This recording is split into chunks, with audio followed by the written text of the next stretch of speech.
ناظرین کی خدمت میں سلام و آداب. آپ دیکھ رہے ہیں وائس آف لداخ. آج سنیچر ہے، جولائی کی 5 اور محرم الحرام کے 9 تاریخ. آج کی تازہ ترین خبروں کو لے کر میں سید ہاشم رضوی حاضر. ناظرین سے گزارش ہے کہ تازہ ترین خبروں اور حالات و واقعات سے باخبر رہنے کے لیے ہمارے چینل کو سبسکرائب کریں اور خبریں آخر تک ضرور دیکھیں. آپ دیکھ رہے ہیں آپ کا پسندیدہ news channel Voice of Ladakh.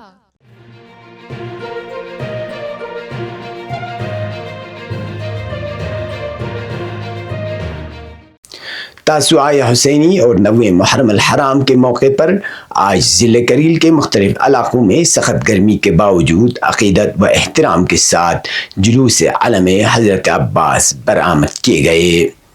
ضلع ہیڈ کوارٹر کرگل میں امام خمینی میموریل ٹرسٹ کرگل اور جمعیت العلماء اثنا عشریہ کرگل کے زیر اہتمام الگ الگ جلوس نکالے گئے، جن میں ہزاروں کی تعداد میں عزاداران حسینی نے شرکت کی.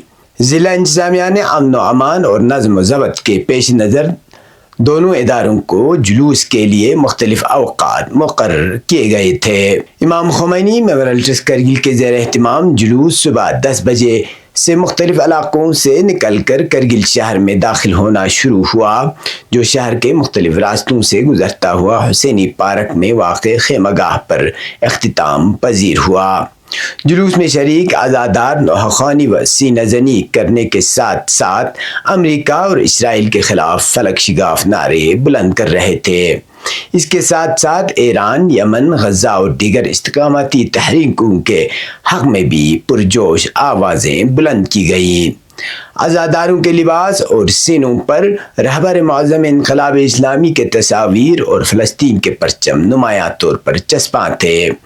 حسینی پارک پہنچنے پر حجت الاسلام والمسلمین آغا سید محمد موسوی امبا نے خطاب کرتے ہوئے حضرت عباس علمدار علیہ السلام کی سیرت اور تاسوعہ حسینی کی اہمیت پر تفصیلی روشنی ڈالی اور عزاداروں کو پیغام وفاداری و استقامت سے روشناس کرایا. ادھر جمعیت العلماء اثنا عشریہ کرگل کے زیر اہتمام جلوس برآمد ہوا، جو شہر کے مختلف راستوں سے گزرتا ہوا اسلامیہ اسکول کرگل کے احاطے میں اختتام پذیر ہوا. اس جلوس میں بھی بڑی تعداد میں عزاداران امام حسین علیہ السلام شریک تھے، جنہوں نے نوحہ خوانی، سینہ زنی اور زنجیر زنی کے ذریعے اپنے جذبات کا اظہار کیا. اختتام پر علماء کرام نے اس دن کی اہمیت اور پیغام کربلا پر مفصل خطاب کیا. ضلع کے دیگر سب ڈویژنوں میں بھی جلوس علم حضرت عباس عقیدت و احترام سے نکالے گئے. سب ڈویژن دراز، سانکو اور شکر چکتن میں ہزاروں کی تعداد میں عزاداروں نے شرکت کی. سانکو میں انجمن صاحب الزمان اور مرکز تبلیغات امام رضا کے اشتراک سے عظیم جلوس عزا برآمد کیا گیا، جو خمینی چوک سے برآمد ہو کر مرکزی بازار سے گزرتا ہوا منی اسٹیڈیم میں اختتام پذیر ہوا.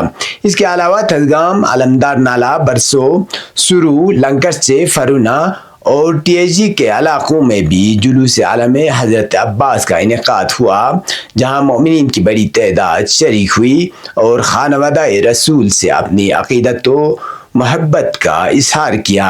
ضلع بھر میں امن و امان کے قیام، ٹریفک انتظامات اور بنیادی سہولیاتی فراہمی کے لیے سول و پولیس انتظامیہ مکمل طور پر متحرک رہی، جس پر عوامی حلقوں کی جانب سے اطمینان کا اظہار کیا گیا.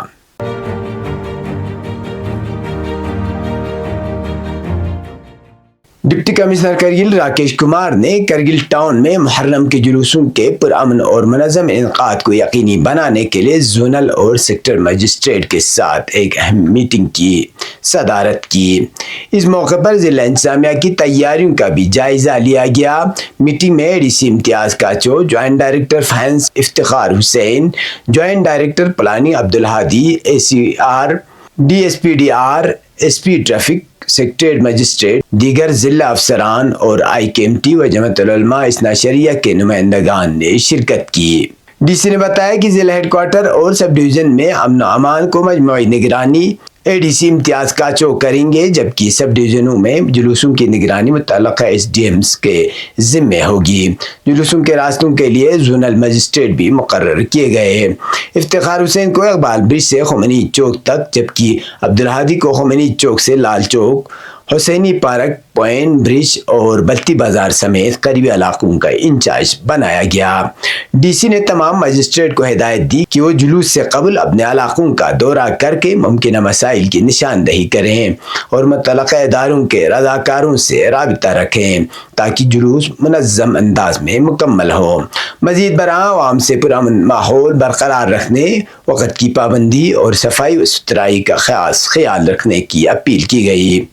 سبیلوں اور جلوسوں کے راستوں پر سنگل یوز پلاسٹک کے استعمال سے گریز کرنے کی تاکید کی گئی۔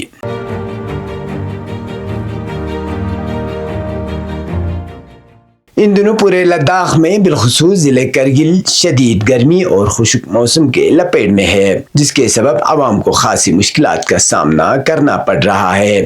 کئی دنوں سے بارش نہ ہونے اور سورج کی تپش میں مسلسل اضافے کے باعث درجہ حرارت غیر معمولی طور پر بڑھ گیا ہے۔ کرگل شہر میں درجہ حرارت 35 ڈگری سینٹی گریڈ سے تجاوز کر گیا ہے، جو اس خطے کے لیے ایک غیر معمولی صورتحال سمجھی جا رہی ہے۔ شدید گرمی کے اثرات نہ صرف انسانی زندگی بلکہ ماحولیاتی توازن پر بھی نمایاں انداز میں مرتب ہو رہے ہیں۔ دریائے سرو اور دراس دریا میں گلیشیئرز کے تیزی سے پگھلنے کی وجہ سے پانی کی سطح میں نمایاں اضافہ دیکھا گیا ہے۔ ماہرین نے خبردار کیا ہے کہ اگر یہی صورتحال برقرار رہی تو بعض علاقوں میں طغیانی اور سیلابی کیفیت بھی پیدا ہو سکتی ہے، جس کے لیے پیشگی اقدامات ناگزیر ہیں۔ موسمی حالات کو بہتر طور پر سمجھنے اور آئندہ کی پیش گوئی جاننے کے لیے ہمارے نمائندے نے محکمہ موسمیات کے ڈائریکٹر سونم لوٹس سے براہ راست رابطہ کرنے کی کوشش کی، تاہم ان سے بروقت رابطہ نہ ہو سکا۔ اب پیش ہے قومی اور بین الاقوامی خبریں۔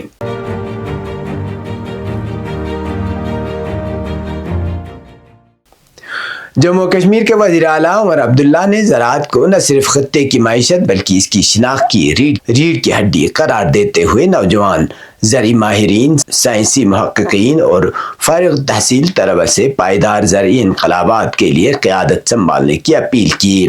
انہوں نے ان باتوں کا اظہار شیر Kashmir university of agriculture science and technology کے 6 کنونشن سے خطاب کے دوران کیا، جہاں 5250 طلباء کو انڈر گریجویٹ، پوسٹ گریجویٹ اور ڈاکٹریٹ کی اسناد دی گئی۔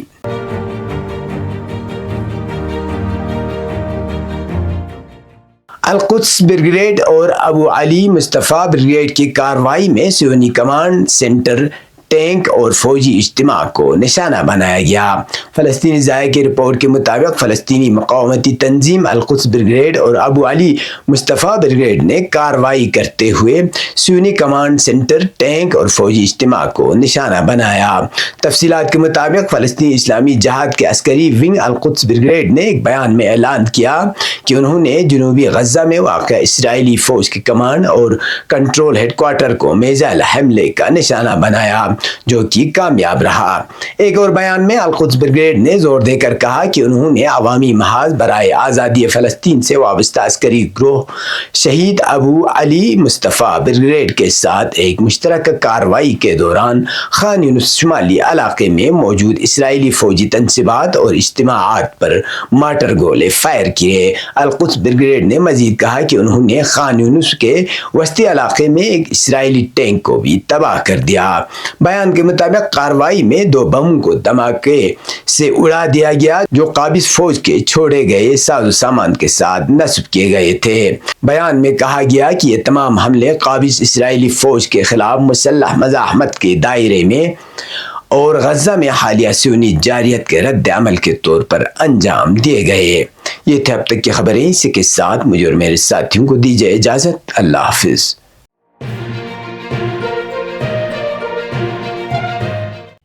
مقامی، قومی اور بین الاقوامی خبروں سے باخبر رہنے کے لیے چینل کو لائک، شیئر اور سبسکرائب کریں، ساتھ ہی بیل آئیکن دبانا نہ بھولیں۔